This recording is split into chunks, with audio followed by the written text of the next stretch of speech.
வணக்கம். இன்று நாம் காணப்போகும் புனித ஸ்தலம் திருநின்றவூர் ஸ்ரீ பக்தவத்சல பெருமாள் திருக்கோயில். தமிழகத்தின் தொன்மையான வைணவ தலங்களில் ஒன்றாக விளங்கும் பக்தவத்சல பெருமாள் கோயில் சுமார் 1500 ஆண்டுகள் பழமையான புனித திவ்ய தேசமாகும். இக்கோவில் பல்லவர் காலத்தில் கட்டப்பட்டதாக வரலாறு கூறுகிறது.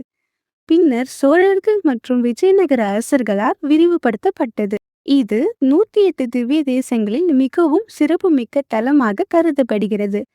இங்கு மூலவராக அருள் பாலிக்கும் பக்தவத்சல பெருமாள் தம்மை நம்பி வரும் பக்தர்களின் வேண்டுதல்களை அன்புடன் நிறைவேற்றுவார் என்று நம்பப்படுகிறது. பக்தர்களிடம் அளவற்ற அன்பும் கருணையும் காட்டும் பெருமாள் என்பதால் தான் பக்தவத்சல பெருமாள் என்ற திருநாமம் பெற்றார். இத்தலத்தின் தாயார் எண்ணி பெற்ற தாயார் என்ற அரிய திருநாமத்துடன் அருள் பாலிக்கிறார். இந்த பெயரே தாயாரின் அளவற்ற கருணையும் அன்பையும் உணர்த்துகிறது. இத்திருத்தலத்தில் புராணம் மிகவும் சிறப்புமிக்கது. திருமகள் மகாலட்சுமி ஒரு சமயம் திருப்பாற்கடலிலிருந்து இத்தலத்திற்கு வந்து தங்கி இருந்ததாக கூறப்படுகிறது. அவரை தேடி மகாவிஷ்ணு இங்கு வந்து நின்றதால் இந்த ஊர் திருநின்றவூர் என்று அழைக்கப்பட்டது. திருமங்கை ஆழ்வார் இத்தலத்தின் பெருமையை மங்களாசாசனம் செய்துள்ளார். அவரது பாசுரங்களில் இந்த திருத்தலத்தின் ஆன்மீக மகிமை ஒளிர்கிறது.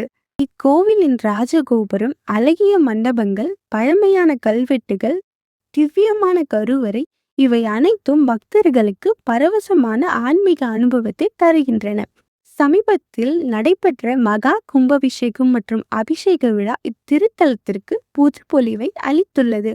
வேத மந்திரங்கள் முழங்க புனித கலச நீர் கோபுரத்தின் உச்சியில் அபிஷேகம் செய்யப்பட்ட அந்த தருணம் பக்தர்களின் கண்களில் ஆனந்த கண்ணீரை வரவைத்தது. பல ஆயிரக்கணக்கான பக்தர்கள் கலந்து கொண்டு பெருமாளின் அருளை பெற்றனர். அபிஷேகத்தின் போது பெருமாளின் திருமேனியில் பால், சந்தனம், பன்னீர் திரவியங்கள் அர்ப்பணிக்கப்பட்டு பின்னர் அலங்கரிக்கப்பட்ட திவ்ய தரிசனம் அனைவரையும் மெய்சிலிர்க்க வைத்தது. இந்த கோவிலுக்கு வந்து மனமாற வேண்டினால் குடும்ப நலம், தொழில் முன்னேற்றம், கல்வி வெற்றி, திருமண தடைகள் நீங்குதல், மன அமைதி போன்ற பல வரங்கள் கிடைக்கும் என்று பக்தர்கள் நம்புகின்றனர். சென்னைக்கு அருகில் இருக்கும் இந்த அற்புதமான திவ்ய தேசத்தை வாழ்க்கையில் ஒரு முறை கண்டே ஆக வேண்டும். ஓம் நமோ நாராயண. ஸ்ரீ பக்தவத்சல பெருமாளே சரணம். இந்த புனித தரிசனத்தை அனைவருக்கும் ஷேர் செய்யுங்கள். பெருமாளின் அருள் எல்லாருக்கும் கிடைக்கட்டும்.